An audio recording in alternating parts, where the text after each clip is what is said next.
C'est alors qu'apparut le renard. « Bonjour, dit le renard. »« Bonjour, répondit poliment le petit prince, qui se retourna, mais ne vit rien. »« Je suis là, dit la voix sous le pommier. »« Qui es-tu » dit le petit prince. « Tu es bien joli. »« Je suis un renard, dit le renard. »« Viens jouer avec moi, lui proposa le petit prince. Je suis tellement triste. »« Je ne puis pas jouer avec toi, dit le renard. Je ne suis pas apprivoisé. »« Ah, pardon, fit le petit prince. Mais, après réflexion, il ajouta: « Qu'est-ce que signifie apprivoiser ?»« Tu n'es pas d'ici, dit le renard. Que cherches-tu ?»« Je cherche les hommes, dit le petit prince. Qu'est-ce que signifie apprivoiser ?»« Les hommes, dit le renard. Ils ont des fusils et ils chassent, c'est bien gênant. Ils élèvent aussi des poules, c'est leur seul intérêt. Tu cherches des poules ?»« Non, dit le petit prince, je cherche des amis. Qu'est-ce que signifie apprivoiser ?»« C'est une chose trop oubliée, dit le renard. Ça signifie créer des liens. »« Créer des liens ?»« Bien sûr, dit le renard. Tu n'es encore pour moi qu'un petit garçon tout semblable à 100 000 petits garçons, et je n'ai pas besoin de toi, et tu n'as pas besoin de moi non plus. Je ne suis pour toi qu'un renard semblable à 100 000 renards. Mais si tu m'apprivoises, nous aurons besoin l'un de l'autre. Tu seras pour moi unique au monde, je serai pour toi unique au monde. »« Je commence à comprendre, dit le petit prince. Il y a une fleur, je crois qu'elle m'a apprivoisé. »« C'est possible, dit le renard. On voit sur la terre toutes sortes de choses. »« Oh, ce n'est pas sur la terre, dit le petit prince. » Le renard parut très intrigué. « Sur une autre planète ? » ?»« Oui. »« Il y a des chasseurs sur cette planète-là ? » ?»« Non. »« Ça, c'est intéressant. »« Et des poules ? » ?»« Non. »« Rien n'est parfait, soupira le renard. » Mais le renard revint à son idée. « Ma vie est monotone.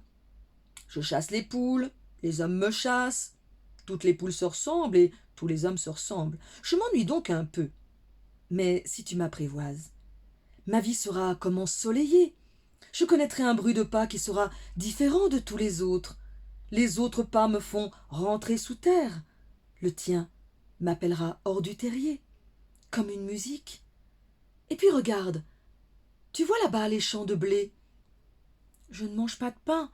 Le blé pour moi est inutile. Les champs de blé ne me rappellent rien. Et ça, c'est triste. Mais tu as des cheveux couleur d'or. Alors ce sera merveilleux quand tu m'auras apprivoisé. Le blé qui est doré me fera souvenir de toi, et j'aimerais le bruit du vent dans le blé.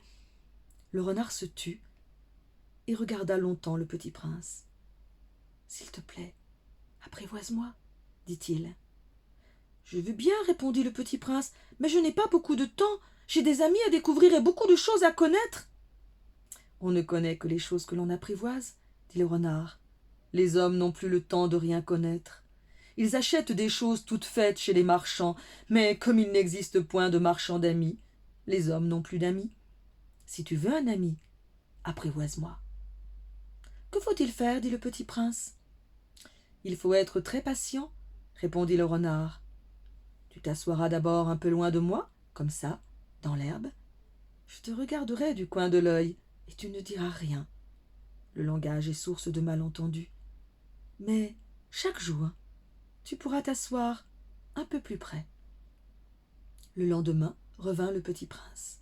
« Il est mieux valu revenir à la même heure, dit le renard. Si tu viens par exemple à 4 heures de l'après-midi, dès 3 heures je commencerai à être heureux. Plus l'heure avancera, plus je me sentirai heureux. À 4 heures déjà, je m'agiterai et m'inquiéterai. Je découvrirai le prix du bonheur. Mais si tu viens n'importe quand, je ne saurai jamais à quelle heure m'habiller le cœur. Il faut des rites. »« Qu'est-ce qu'un rite ?» dit le petit prince. « C'est aussi quelque chose de trop oublié, dit le renard. C'est ce qui fait qu'un jour est différent des autres jours, une heure des autres heures. Il y a un rite, par exemple, chez mes chasseurs. Ils dansent le jeudi avec les filles du village. Alors le jeudi est jour merveilleux. Je vais me promener jusqu'à la vigne. Si les chasseurs dansaient n'importe quand, les jours se ressembleraient tous, et je n'aurais point de vacances. » Ainsi le petit prince apprivoisa le renard. Et quand l'heure du départ fut proche, « Ah, dit le renard, je pleurais. »« C'est ta faute, dit le petit prince. Je ne te souhaitais point de mal, mais tu as voulu que je t'apprivoise. »« Bien sûr, dit le renard. »« Mais tu vas pleurer, dit le petit prince. »« Bien sûr, dit le renard. »« Alors tu n'y gagnes rien. »« J'y gagne, dit le renard, à cause de la couleur du blé. » Puis il ajouta, « Va revoir les roses. Tu comprendras que la tienne est unique au monde. Tu reviendras me dire adieu, et je te ferai cadeau d'un secret. » Le petit prince s'en fut revoir les roses. « Vous n'êtes pas du tout semblable à ma rose. Vous n'êtes rien encore, leur dit-il. Personne ne vous a apprivoisé, et vous n'avez apprivoisé personne. Vous êtes comme était mon renard. Ce n'était qu'un renard semblable à 100 000 autres. Mais j'en ai fait mon ami, et il est maintenant unique au monde. » Et les roses étaient bien gênées. « Vous êtes belle, mais vous êtes vide, leur dit-il encore. On ne peut pas mourir pour vous.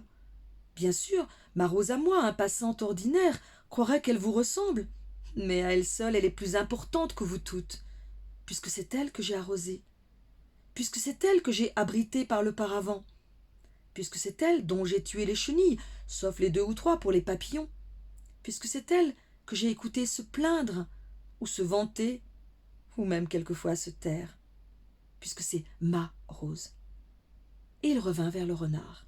« Adieu, dit-il. »« Adieu, dit le renard. Voici mon secret. Il est très simple. On ne voit bien qu'avec le cœur. L'essentiel est invisible pour les yeux. » L'essentiel est invisible pour les yeux, répéta le petit prince afin de se souvenir. C'est le temps que tu as perdu pour ta rose, qui fait ta rose si importante.